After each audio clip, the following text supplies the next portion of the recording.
السلام علیکم ورحمۃ اللہ وبرکاتہ۔ بسم اللہ والحمد للہ والصلاة والسلام علی سیدنا و مولانا رسول اللہ وعلی آلہ ومن والا۔ ناظرین و سامعین اکرام، مفتی راشد محمود رضوی صاحب کی ایک ویڈیو کلپ سننے کو ملی۔ کافی دوست و احباب نے اور دوسرے حضرات نے بھی مجھے وہ واٹس ایپ کے ذریعے بھیجا۔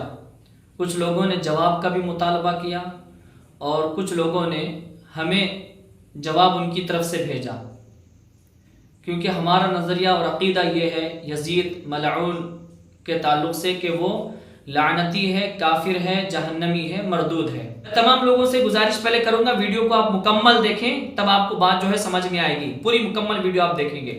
مفتی راشد محمود رضوی کافی قابل عالم ہیں، محقق ہیں، مفتی ہیں، اچھی گفتگو کرتے ہیں، دلائل کی روشنی میں اپنی باتوں کو رکھتے ہیں، لیکن مجھے ان کی اس ویڈیو کو دیکھ کر بہت زیادہ افسوس ہوا اور کافی بچکانہ حرکتیں انہوں نے کی اس میں، اور ناجائز بچانے کی کوشش کی ہے اپنے نظریے کو اور عقیدے کو، اور امام اعظم امام ابو حنیفہ نعمان بن ثابت رضی اللہ تعالیٰ عنہ کو انہوں نے تکلیف پہنچائی ہے، ان کی روح کو تکلیف پہنچائی ہے، ان کی طرف جھوٹا نظریہ عقیدہ منسوب کر کے، جھوٹ منسوب کر کے۔ بہت ساری چیزیں ہیں جس کو میں نوٹ کر رکھا ہوں، پوائنٹس پر انشاءاللہ تعالی میں گفتگو کروں گا۔ سب سے پہلے تو انہوں نے یہ کہا کہ جو اہل سنت والجماعت کا جو اصول ہے اور حنفی اصول جو ہے اور امام اعظم ابو حنیفہ رضی اللہ تعالیٰ عنہ کا اصول وہ بتا رہے تھے کہ اس اصول کے اعتبار سے انہوں نے کہا کہ یزید کو ہم ظالم و جابر مانتے ہیں۔ اللہ تعالیٰ یزید پلید کے حوالے سے وہی موقف ہے جو ائمہ اہل سنت کا موقف ہے، اور ہم اس کو فاسق و فاجر، ظالم و جابر کہتے ہیں۔ سب سے پہلے میں یہاں پر آپ کے اس پوائنٹ پر جواب دے دوں جو آپ نے کہا کہ اہل سنت والجماعت جیسا کہ آپ کے قول کے مطابق کہ اس کو ظالم اور جابر مانتے ہیں، تو قرآن کریم میں اللہ رب العالمین نے ظالموں پر لعنت فرمائی ہے، الا لعنت اللہ علی الظالمین، کہ آگاہ ہو جاؤ کہ ظالموں پر، ظلم کرنے والوں پر اللہ تبارک و تعالیٰ کی لعنت ہے۔ تو جواب آپ کو قرآن کریم سے مل گیا۔ جب آپ یزید کو ظالم مانتے ہیں، جابر مانتے ہیں، تو آپ پر لازم ہے قرآن کے حکم کے اعتبار سے کہ آپ اس پر لعنت کریں، کیونکہ اللہ ظالموں پر لعنت فرماتا ہے۔ اس کے بعد میں مفتی صاحب کہتے ہیں کہ یزید پر لعنت اور اس کے کفر کے تعلق سے اصولی بحث ہے۔ اصولی اعتبار سے امام اعظم ابو حنیفہ نعمان بن ثابت رضی اللہ تعالیٰ عنہ کا موقف آپ کی کتاب فقہ الاکبر میں اصولی طور پر موجود ہے، اس کا پورا اصول بیان کیا گیا ہے، یہ انہوں نے کہا، اور اس کی کوئی عبارت نہیں پڑی۔ اب رہ گیا مسئلہ یزید کی تکفیر کا اور یزید کو کافر قرار دینے اور اس پر لعن و طعن کرنے کا۔ تو یہ ایک اصولی بحث ہے کہ آیا کہ یزید کو کافر قرار دیا جائے، اس پر لعن و طعن کی جائے یا کہ نہ کی جائے۔ امام اعظم ابو حنیفہ رحمۃ اللہ تعالی علیہ کا موقف کیا ہے، ہمارے فقہ احناف نے اس مسئلہ میں کیا بیان کیا ہے؟ تو اصولی طور پر امام اعظم رضی اللہ تعالیٰ عنہ کا جو موقف ہے وہ آپ کی کتاب الفقہ الاکبر کے اندر اصول موجود ہے۔ اصول یہ ہے کہ امام اعظم رضی اللہ تعالیٰ عنہ کسی کبیرہ گناہ کی وجہ سے کسی کو کافر قرار نہیں دیتے، چاہے وہ کبیرہ گناہ جو بھی ہو، قتل جیسا کبیرہ گناہ بھی ہو۔ امام اعظم رضی اللہ تعالیٰ نے اصول جو الفقہ الاکبر کے اندر لکھا ہے وہ یہ ہے کہ گناہ کی وجہ سے ہم کسی کو کافر قرار نہیں دیتے۔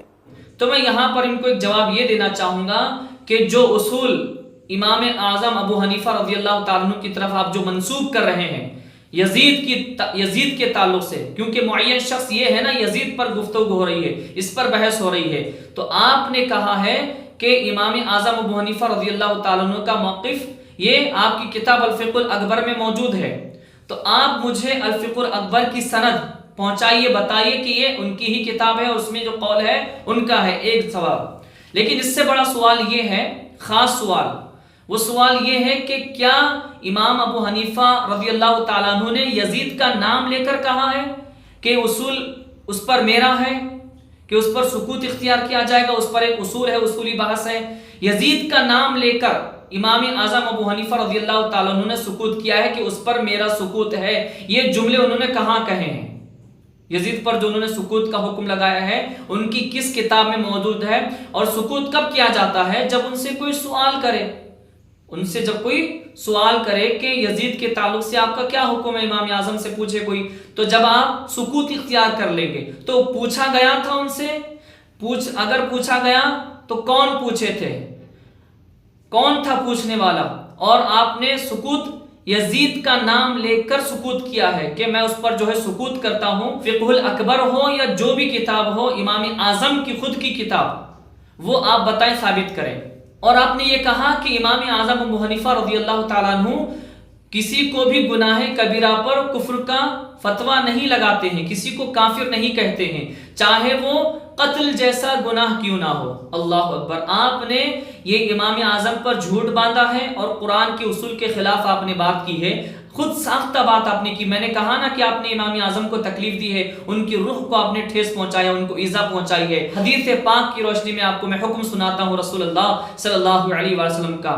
یہ امتیوں میں سے امتیوں کے امام اعظم ہے نا امام ابو حنیفہ رضی اللہ تعالیٰ عنہ، لیکن جو نبیوں میں بھی امام اعظم ہے، ساری امت کے امام اعظم ہے حضور صلی اللہ علیہ وآلہ وسلم۔ آپ فرماتے ہیں، صحیح بخاری شریف کی حدیث پاک ہے، سباب المسلم فسوق وقتالہ کفر، کہ کسی مسلمان کو گالی دینے والا وہ فاسق ہے، فسق ہے گالی دینا کسی مسلمان کو، وقتالہ کفر، اور اس کو قتل کرنا، اس کو مار دینا، کفر، یہ کفر ہے۔ بعض لوگوں نے قتال کا مطلب یہاں پر لڑنا بھی لیا ہے، بہرحال جو بھی معنی ہو، لڑا جائے کسی مسلمان سے نہ یا قتل کر دیا جائے، وہ کافر ہے۔ آپ کہہ رہے ہیں کہ کسی کے قتل پہ بھی امام اعظم فتویٰ نہیں دیتے ہیں، آپ نے جھوٹ کہا ہے، بلکہ حدیث پاک میں رسول اللہ نے فتویٰ دے دیا ہے کہ کسی مسلمان کو نہ قتل کرنا، وہ قتل کرنے والا کافر ہو جاتا ہے۔ شاہ عبدالعزیز صاحب محدث سے دہلی علیہ رحمہ اپنے فتاوی عزیزی، میرے پاس جو نسخہ اس کا صفحہ نمبر 248 ہے، میں لکھتے ہیں، چنانچہ حجت الاسلام امام غزالی علیہ رحمہ اور دیگر علماء شافعیہ اور اکثر علماء حنفیہ نے یزید کے لعن سے منع کیا ہے، اور بعض علماء کے نزدیک ثابت ہوا ہے کہ دونوں طرح کی روایات میں تعارض ہے، اور کوئی ایسی وجہ ثابت نہ ہوئی کہ اس کے اعتبار سے ایک جانب کی روایات کی ترجیح ہو سکے، تو ان علماء نے احتیاطاً اس مسئلہ میں توقف کیا، اور جب روایات میں تعارض ہو اور کوئی وجہ کسی روایت کی ترجیح کے لیے نہ ہو تو علماء پر یہی واجب ہے، یعنی حکم دینے میں توقف کرنا واجب ہے، اور امام ابو حنیفہ کا یہی قول ہے۔ اب آپ جو ہے سند پوچھ رہے ہیں، میں آپ سے یہ سوال پوچھنا چاہوں گا، شاہ عبدالعزیز محدث دہلوی کی آپ نے کتاب کا حوالہ دیا ہے، یہ کس حدیث سے، کس قرآن کریم کی آیت سے استدلال کیا ہے جو اپنا موقف انہوں نے بیان کیا؟ اور دوسری بات میں آپ سے سوال یہ کرنا چاہوں گا، جس کتاب کا آپ نے حوالہ دیا مفتی صاحب، اسی کتاب میں اسی صفحے پر جو آپ نے جہاں پر جو عبارت ہائی لائٹ کی ہے پڑھ کر سنایا ہے، ختم ہونے کے بعد پھر جو دوسری عبارت شروع ہو رہی ہے، وہاں پر حضرت مولا امام علی مقام امام حسین علیہ السلام کے ساتھ حضرت امام حسین علیہ السلام لکھا ہوا ہے۔ شاہ عبدالعزیز محدث دہلوی نے علیہ السلام لکھا امام حسین علیہ السلام کے ساتھ، آپ اس کو مانیں گے؟ آپ نہیں مانتے۔ جب آپ علیہ السلام نہیں مانتے ہیں شاہ عبدالعزیز محدث دہلوی کی، آپ اس بات کو نہیں مان رہے، تو اس بات کو آپ نے کیوں مان لیا یزید کے تعلق سے؟ اگر آپ یزید کے تعلق سے ان کی اس بات کو مان رہے ہیں تو علیہ السلام والی بات کو بھی آپ کو ماننا پڑے گا، جبکہ آپ نے ایک ویڈیو بنائی ہے باضابطہ طور پر کہ ان کو علیہ السلام نہیں کہا جا سکتا۔ لوگوں نے آپ سے سوال بھی کیا تو آپ نے منع کر دیا، ناجائز قرار دیا اس کو، اہل سنت کے اصول کے خلاف قرار دیا تھا آپ نے اس کو۔ تو آپ بتائیے، شاہ عبدالعزیز محدث دہلوی نے بھی جو ہے اہل سنت کے اصول کے خلاف بات کر دی ہے، انہوں نے بھی غلط کام کر دیا ہے۔ ایک بات کو مان رہے ہیں آپ، ایک بات کو نہیں مان رہے ہیں، اور یہ کہتے ہیں کہ یزید کا فسق و فجور تو متواتر ہے لیکن اس کا کفر متواتر نہیں۔ یہ امام اعظم نے کہاں کہا ہے؟ امام اعظم ابو حنیفہ نے کہاں کہا کہ اس کا فسق و فجور تو متواتر ہے لیکن کفر متواتر نہیں؟ امام اعظم کی کس کتاب میں یہ بات موجود ہے؟ جبکہ مولانا احمد رضا خان فاضل بریلوی نے ان کی طرف یہ جھوٹ منسوخ کیا ہے۔ کس کتاب میں آپ نے جو ہے یہ فرمایا ہے، اس کو ثابت کرے۔ امام احمد بن حنبل نے تو اس پر کفر کا فتویٰ لگایا، ان تک وہ ساری باتیں پہنچ گئی تھی، وہ تو کوئی ہمارے اور آپ کے جیسے چھوٹے موٹے مفتی عالم مولوی نہیں ہیں، وہ تو بہت بڑے فقیہ مجتہد ہیں، امام ہیں پورے مسلک کے، وہ اپنی طرف سے ایسی کوئی بات تو نہیں کہہ سکتے۔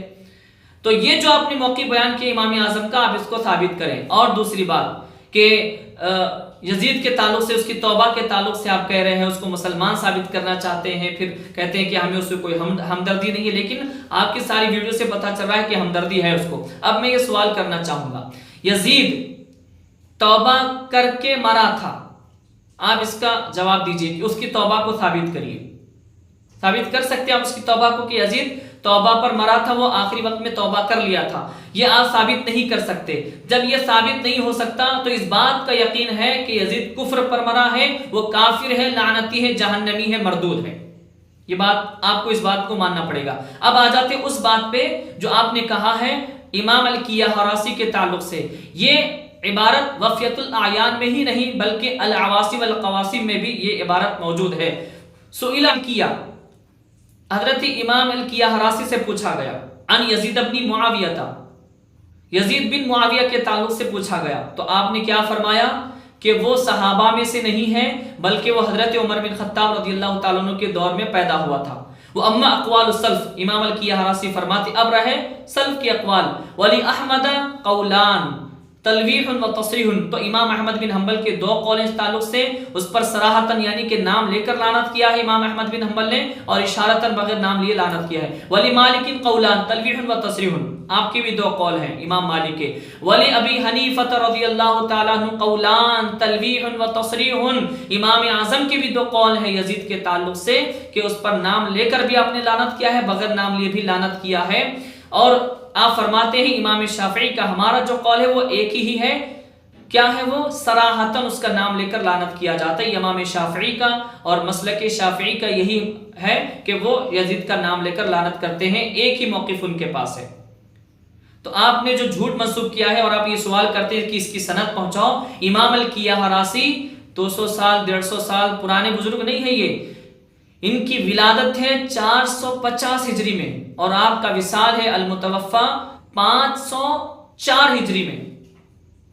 کوئی آج کے کل کے بزرگ نہیں ہے، بڑے بزرگ ہیں، معتبر ہیں۔ تو آپ نے بیان کیا، آپ تک یہ بات پہنچی، آپ نے بیان کیا ہے۔ اور یہ آپ بتائیں مجھے کہ آپ کہہ رہے سند بتاؤ، سند تک پہنچاؤ، ان تک یہ بات کی سند پہنچاؤ۔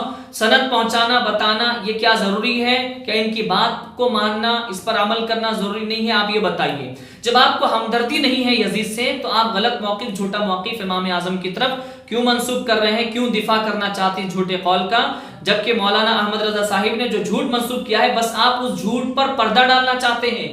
آپ کا مقصد امام اعظم ابو حنیفہ رضی اللہ تعالیٰ عنہ کے اس قول کو بچانا نہیں ہے بلکہ جو جھوٹ مولانا احمد رضا صاحب نے منسوب کیا ہے آپ اس کو بچانا چاہتے ہیں۔ یہ آپ کا مقصد ہے، اصل مین مقصد جو ہے، جبکہ امام اعظم کا یہ موقف ہے نہیں۔ تو میں لوگوں سے یہ کہنا چاہوں گا کہ حنفیوں، اہل سنت والجماعت سے تعلق رکھنے والوں، یاد رکھو چاروں ائمہ، امام اعظم ابو حنیفہ رضی اللہ تعالیٰ عنہ، امام شافعی رضی اللہ عنہ، امام احمد بن حنبل رضی اللہ عنہ، امام مالک رضی اللہ تعالیٰ عنہ، ان سب کا موقف ہے یزید پر اس کا نام لے کر اس پر لعنت کی جائے گی، وہ لعنتی ہے، وہ ملعون ہے، کافر ہے، جہنمی ہے۔ اس بات کو آپ یاد رکھیں، اس کے دلائل ہمارے پاس موجود ہیں۔ قرآن و حدیث کی روشنی میں یزید کافر ہے۔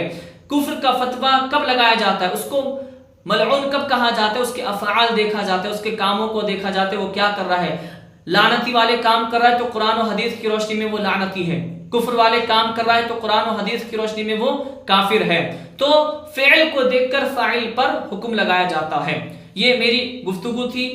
اللہ تبارک و تعالی ہم سب کو حق بولنے، حق سننے، اس پر عمل کرنے کی توفیق عطا فرمائے۔ آمین ثم آمین بجاہ نبی سید المرسلین طٰہٰ و یاسین۔